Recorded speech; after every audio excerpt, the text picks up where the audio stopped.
All of us have known Basil for as long as we can remember. As a matter of fact, he's actually in cricket longer than I am here. So that is testimony to how long he has been involved in cricket in Montserrat. Mr. Morgan started some 50 plus years ago, and he has served in several capacities. He continues to serve even now. As a matter of fact, even with the current set of games that we have going on right now, he has been the integral part of having all of this put together.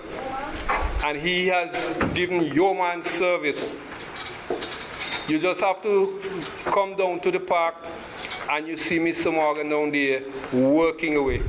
He started as a youngster, looking on, playing the game in his later years, right? All of us know that he has umpired at the international level, the regional level, the local level. Mr. Morgan is a perfectionist. He wants to make sure that everything is done like how he wants to see it done. Yep. He's not going to be happy unless the things are done to satisfaction. Yep. Right? That is one of the things about Basil. Basil Morgan is deserving of special recognition for his contribution to cricket. Basil Morgan is a very interesting person. And I begin with my favorite story about Mr. Morgan's involvement with cricket. One Saturday morning I drove to Harris's and I asked about Mr. Morgan's residence. Reluctantly, I approached his front door. But being a Harris's son, I decided to knock anyway. Mr. Morgan came out and he was very gracious, because I guess he was seeing one of his own. What do you want, young Willock? Mr. Morgan, I've been asked to come to Harris's to invite you to be the groundsman for Hyde Park. And we pay $35 a day. Mr. Morgan's response was, I will do it for you, and it will cost you nothing. That's Mr. Morgan for you. And somebody who has that mindset does not deserve a national honor. I don't know who else does. Amen. That is true. Basil Morgan is Montserrat's second best networker. And respectfully, Mr. Morgan, I don't think you could beat Arrow. And Mr. Morgan too, I know he taught you some of this. Basil Morgan has contacts in every cricket playing country in this world. And that is why I rely on his expertise, his counsel, his advice, and his direct involvement to find ways to help our cricketers improve. Mr. Morgan sometimes gets a hard rap from the rumour mill. And the conversation circuit, something I'm trying to help discourage. I think we should be very straight with each other. But I believe that at the end of the day, I have never, ever seen Mr. Morgan do anything beyond a first round when he gets a little angry. That was designed to be negative or destructive. Basil continues to retain a positiveness about what he does. And even when he sometimes comes across as being a little bit disturbed, at the end of the day he comes up with a solution. I know that he's positive. I know he's an excellent networker. I know he means well. And Nevis, I know they're here now, because I see some of the players walking in. The reason you are here tonight is because of Basil Morgan's involvement. The fact that he's not afraid to maintain his friendships, that he doesn't burn his bridges, that he keeps a positive mind, and that he always wants a successful outcome. So that's the Basil I know. thank you for your involvement with Montserrat Cricket. And let the sports department, the Ministry of Education, Youth Affairs and Sports, the government of Montserrat, and all the people in the Caribbean who are concerned and interested in cricket honor Basil Morgan. Thank you very much. Here am I to pay tribute to my brother. I am 8 years older than him. That's plenty. So it means that I know plenty about him, having always grown up in the home of two great parents, Mr. and Mrs. Morgan, who made it their initial responsibility to train us well. Of course, many of us, or some of us, because there were 6 of us, I don't know if all of us followed or still try to follow the examples which they set before us. But one thing I know, it was that we loved to play with each other at home. When we lived in Church Road, near the Anglican Church in Harris's, some of you know where our house was. We used to play in our backyard. And up to the other day, Winston was reminding me of the fact that during those days in the backyard playing cricket, because by then I was the only girl, there were only 2 sisters of us. And by then Betty had gone to England or America, wherever. Winston reminded me of the days when we played in the backyard. That before you know that you can hold your bat properly, and if Basil was a bowler, he was down on you and you were clean bowled. Quite apart, those were the days when he pretended to be a fast bowler.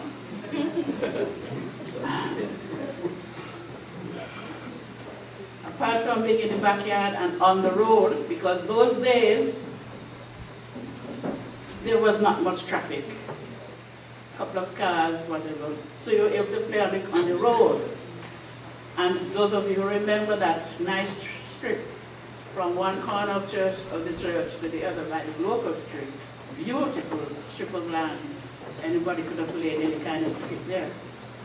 Quite apart from there, there was another section where Jim Allen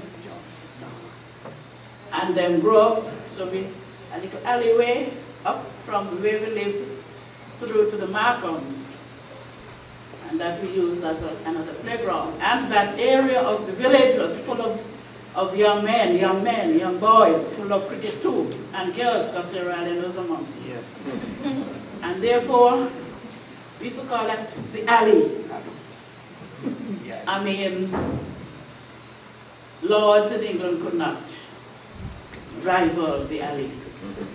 So the quality of cricket that was played in the alley and the amount of problems we gave all those people who work their gardens, their tomatoes and whatnot. Every now and then Mrs. Mead was complaining. Mrs. Morgan, tell your little boy them keep out of the garden. They didn't go there to steal, they went there to pick up the balls. That is just to tell you a little bit of my brother. Over the years, we have seen him grow from strength to strength. And as a family, I believe our parents would have been very proud at this moment to see Basil reach the stage that he had reached, especially in the umpiring section of it, because he was never a good cricketer. Although he would boast and tell you how Vivi Richards figured him out. Yeah. And I happened to have been at Sturge Park that very afternoon when it happened. So I know he's talking the truth. Our parents would have been very happy to us, especially Mama, how much curse that Mama, not curse per se, how many problems Mama encountered, preparing clothes every minute. But Basil, I just finished doing, well, but Mama have to go to cricket. Yeah. And so sometimes church was set aside In favor of cricket. Sometimes even he used to sing on the quiet Bethel, and he walked with his radio to listen to some Barbados program. You know, instead of listening to what's going on in church, and listening to a program, so that he was known all over Barbados. Because when my friend could have asked, is this the same person who used to call this radio station? I said, the same person. God is good. All the time. Did you hear me? All the time. God is good. And to him be ascribed all honor and glory from this night and forevermore. I welcome the opportunity, however, to pay tribute to my friend Basil, a guest of honor, this evening. I've known Basil for quite a number of years, many years. And I don't think I've ever seen an individual so interested in a sport as Basil is in cricket. He's interested in every aspect of cricket. He's interested in the pitch, he's interested in the outfield, he's interested as a player, he's interested in the statistics, he's interested in every aspect of the game that you can think of. As a player, Basil was an excellent off-spinner and represented Montserrat several times in the Leeward Island cricket tournament. I think after a while he decided, he realized that if he wanted to stay a long time with cricket, that players don't last that long. You have to move on to something else. And so he moved on to being an umpire. I was there when he wrote West Indies umpire examination. In fact, I represented the West Indies Cricket Umpires Association at the time. And then I was there again, in fact more than there. I was the examiner, assisted by Theodore Bramble, when he did his oral practical examination. I marked the paper so I could vouch for something you might read about that exam, and you'll get around to it. But Basil continued to demonstrate his keen interest and keen desire in being an umpire and in improving his skill as an umpire, so that he became quite well known in the Leeward Islands, and then he became an international umpire for the region. Basil has made us all very proud in what he's achieved for umpiring. He made us very proud as Montserratians for what he has achieved. Basil, I want to pay tribute to you for the excellent service you did in Montserrat in the field of cricket in so many different ways. As groundsman, as an umpire, as a player, particularly this evening, as an umpire, Montserrat is extremely proud of you and are pleased that you've been able to serve us in such a capacity and help to put Montserrat on the map. We know that you're not going to continue to umpire, but we know that you will continue to serve as long as you can. And we wish to thank you for that, and we wish you God's richest blessings as you continue to serve the people of Montserrat. And you, Basil, from the Harris's days. I played with him on the Harris's cricket team. Yep. I also played under Frank Edwards. Yep. With him on the Montserrat national team.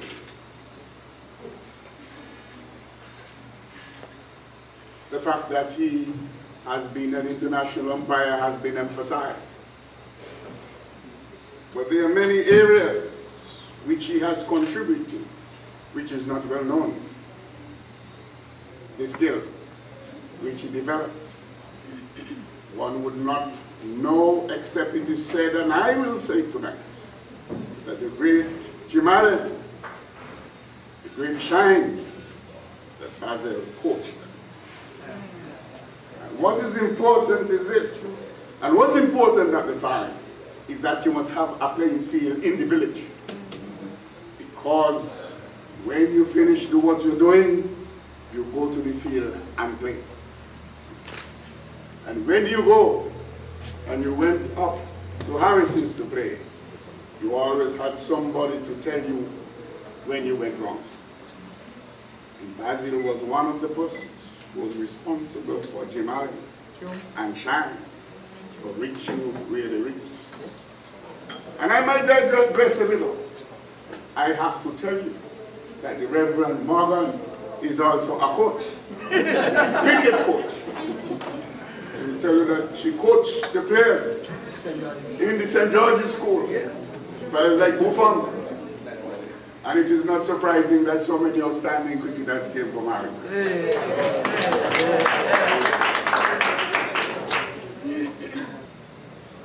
He was fearless and fair. I could remember we had a match at Sturge Park, I believe it was against Davis. And a critical time arose when, if Basil did give the division out, we would have won the match. And when the players appealed, he said not out. And it was right down in Sturge Park. I don't know if you remember that. Yes. And all Montserrat was against him. But he stood his ground. He stood his ground. And that's the quality of the man that we have as the international umpire. By being an international umpire, when he goes and he stands for all of us. Because when they say he is from Montserrat, people ask, where is Montserrat? Where is Montserrat? And Basil, we have to thank you for this. Basil, on behalf of my wife and Montserrat, I almost feel I was chief minister because I'm saying on behalf of the country. I congratulate you. Greetings, everybody, all sports enthusiasts.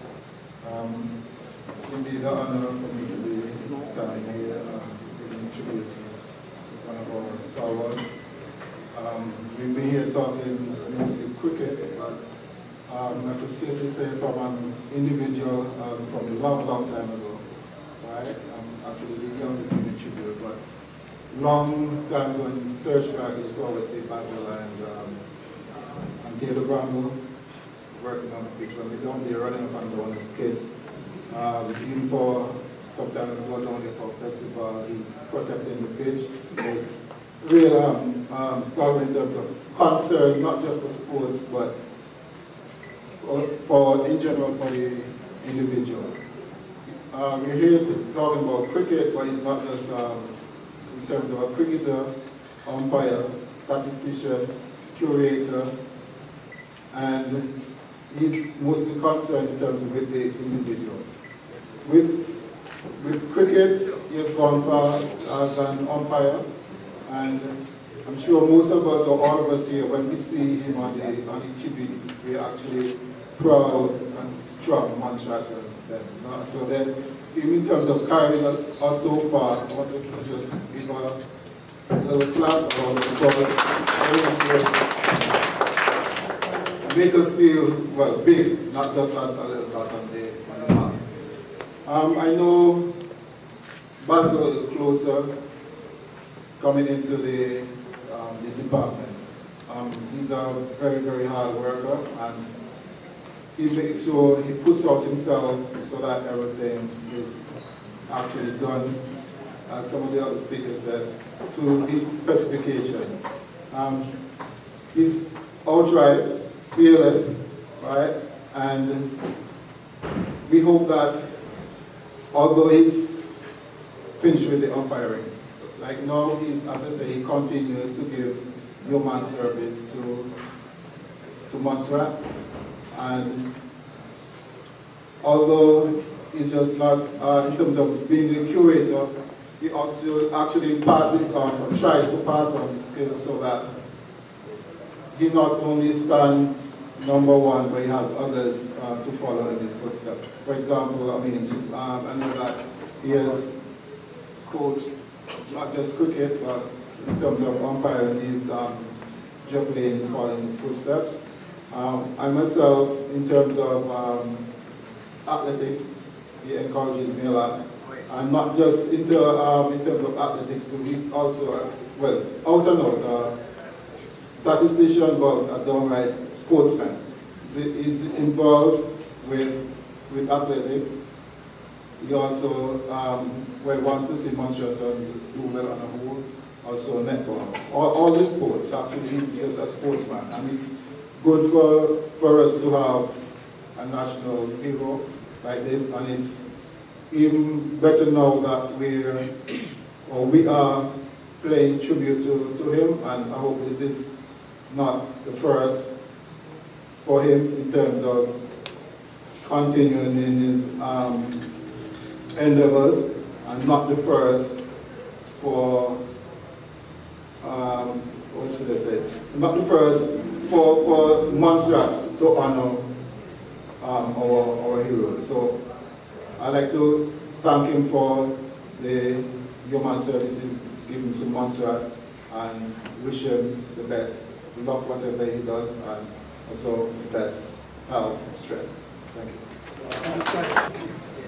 But as far back as I can remember, cricket in Montserrat, Basil has always been there somewhere. My first contact with Basil was in the field of umpiring. I remember those days, Basil at Defence Force Headquarters, when the Montserrat Cricket Umpires Association met every Tuesday evening. I remember the days with Aspin and Isaac, yes, and John Dyer, yes, and of course Theodore, and Frank would come in every now and then. And I remember those heated discussions we had about the rules and the laws of the game, and we made, how can I forget Claudia? Claudia has always been there as well. I think I've seen her up there somewhere. Yeah, she's there. I remember those discussions we had about the laws and the rules of the game, and how to interpret them and how to apply them on the field, and how to deal with situations that come up, and all the hypotheticals that we raise, and what if this happens, and Basil was always there with the answers to pretty much everything. I remember too, we also had a couple of radio programs discussing the laws of the game. Basil was our resident expert. And then when he went regional, I suddenly felt a sense of pride. He's a homegrown person, he's a homeboy. And then he went international. And I somehow got this crazy notion that perhaps if I held on to his shirt tail just a bit, I might follow his footsteps. Alas, that was not to be. But I'm one of those who work close with Basil in the area of umpiring, and I feel an enormous sense of pride in his achievements. And so it gives me a great pleasure, Basil, enormous amount of pleasure. On behalf of us, the governmental people of Montserrat, to present to you this as a token of our recognition and appreciation for your many, many years of service to the people of Montserrat and to the game of cricket. Well done, guys. Well done. Tonight is a night to celebrate. And I'm indeed happy to see so many folks turn out to spend this night with me.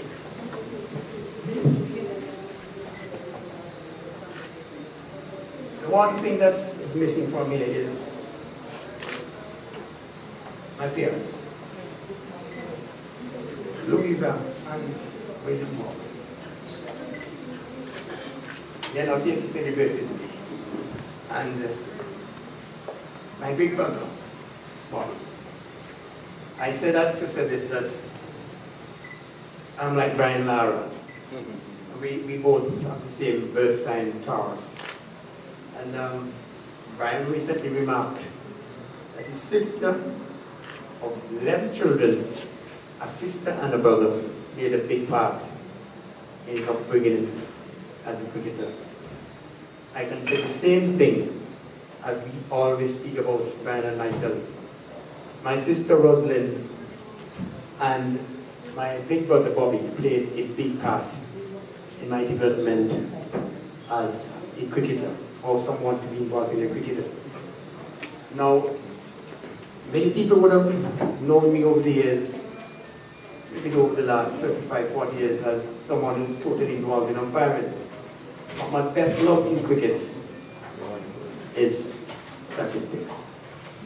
I love it. And I'm going to reveal something tonight. My sister Rosalind got me involved in statistics. I don't know if she remembers this. But in 1957, 58, Pakistan came to the West Indies under the captaincy of Abdul Hafiz Kara. And she had a diary, a done-up diary. I think she would have gotten it from R.D. Osborne. And she recorded every score during the Shell Shield and Test matches in that book. And when she's asleep at night, I would go through that diary, I would write it out and go to the school the next morning. And when Daniel H. Bramble, my great teacher, Arthur Bramble's father, would ask any news, and I would put up my hand. I used to get it from Rose's book. I used to get it from her. And my big brother Bobby used to call me Neil Adcock. Neil Adcock, for those of you who may not know, famous South African fast bowler of the 50s. And my brother once said to me, "You run up and bowl just like Neil Adcock." And oftentimes he would send me the law books on cricket. And he's passed now, but I pay tribute to him and to Rosalind. Thank both of you. My other brothers and sisters helped, yes, but not in the way that Bobby and Ben and Rosalind helped. There are loads of people tonight. Of course, the Almighty, my parents, my brothers and sisters, my children. There's a gentleman who has been in my cricketing life for quite some time, Mr. Theodore Basil. I say many thanks to him. I call him my mentor. Yeah. And I'm sure I'm not going to forget this gentleman. He's flashing camera on me all night. Mr. Bennett Roach. Thank you, Skipper. It was in 1965 when I was dropped from the highest team, except for indiscipline. And we had just come up from Antigua and I was dropped out of the highest team and playing a club match in Harris's. Bennett was then the Secretary of the Munster Cricket Association. Bennett was looking for an umpire. He was at Sturge Park that day. He had this little Fiat car, M680, a blue Fiat. And he looked around and he said, "Come and umpire that match in Harris's for me." I went into his car and I went to Harris's. The match was Defence Force versus Texaco. That's the team led by George Edwards and Don Romy and Donald Romy. I also pay a lot of respect to Mr. David Esper, because it was him who, in a meeting in St. Kitts, and I'm speaking of passion, after I said that I want this night to be a night for celebration, but Mr. Dar said, "Excuse me, I told you that I wasn't going to go that way, but excuse me with this."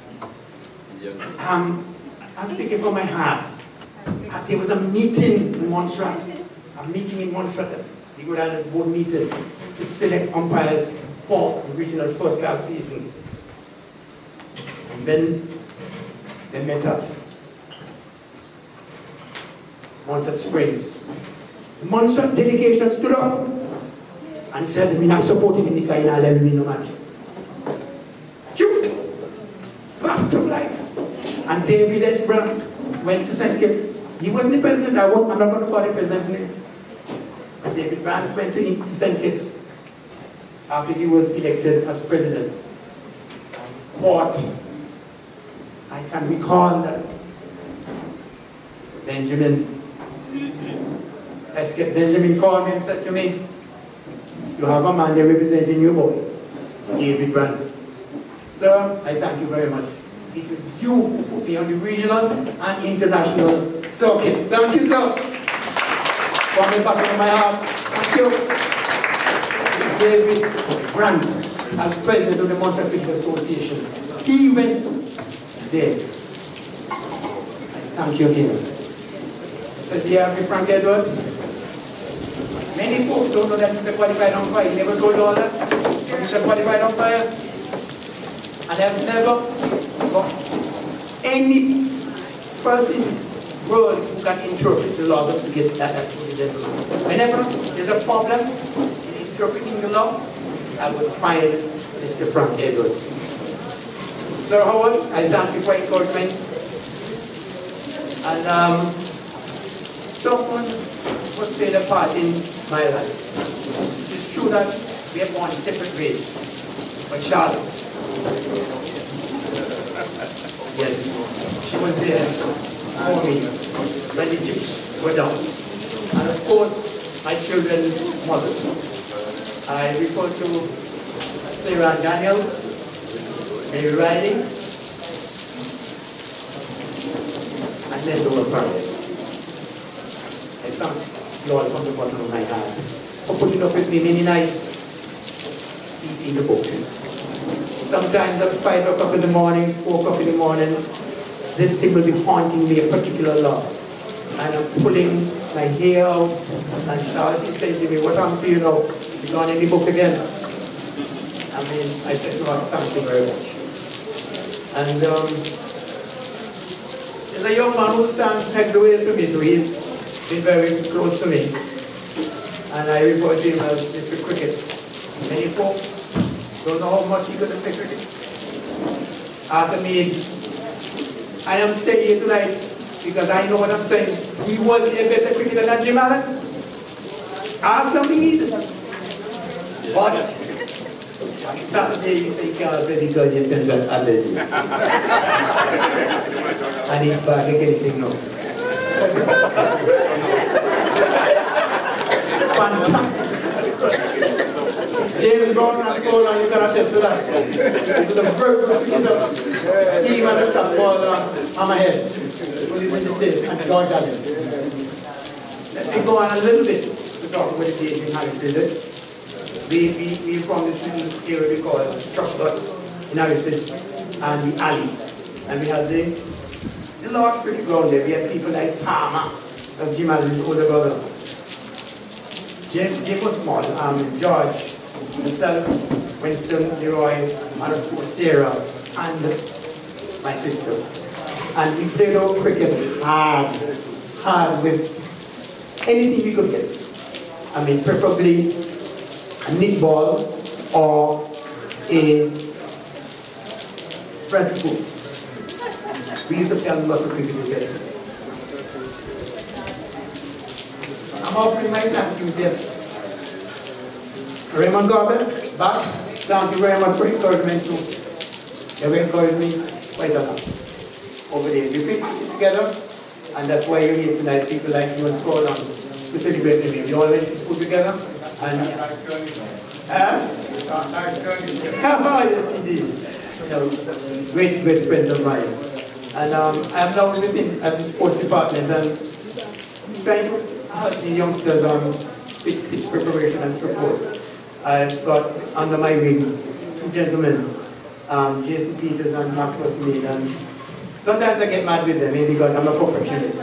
But I can say here tonight, that pitch that was prepared down there, all I did was to tell them what pitch I want, the middle pitch, and the rest was done. I didn't even check it to see if the creases were right, because they were well taught. And I am proud to say that when I leave, that the creating part of cricket will be in good hands. Jason and of course to the sports department. Thank you for tolerating me. Sometimes I guess that Mr. Kirby think I'm a nuisance, or even Mrs. Dorset, because I'm, as Rosalind said, or as someone else said, I'm a perfectionist. Minister, thanks very much for this occasion, for acknowledging me. And I think, I want to say that I hope this is not the last, because I like to see someone like Umpire Basil in honor too, in this manner, because he has done a lot of good things in this country. He's now at the golden years. I visit him every single day. Every single day, really, just to go to see him. And there's someone else that over the last 6 years was a friend of mine. Yvette, thank you very much for tolerating me many times. Sometimes I get upset, but you did bear with me, and thank you very much.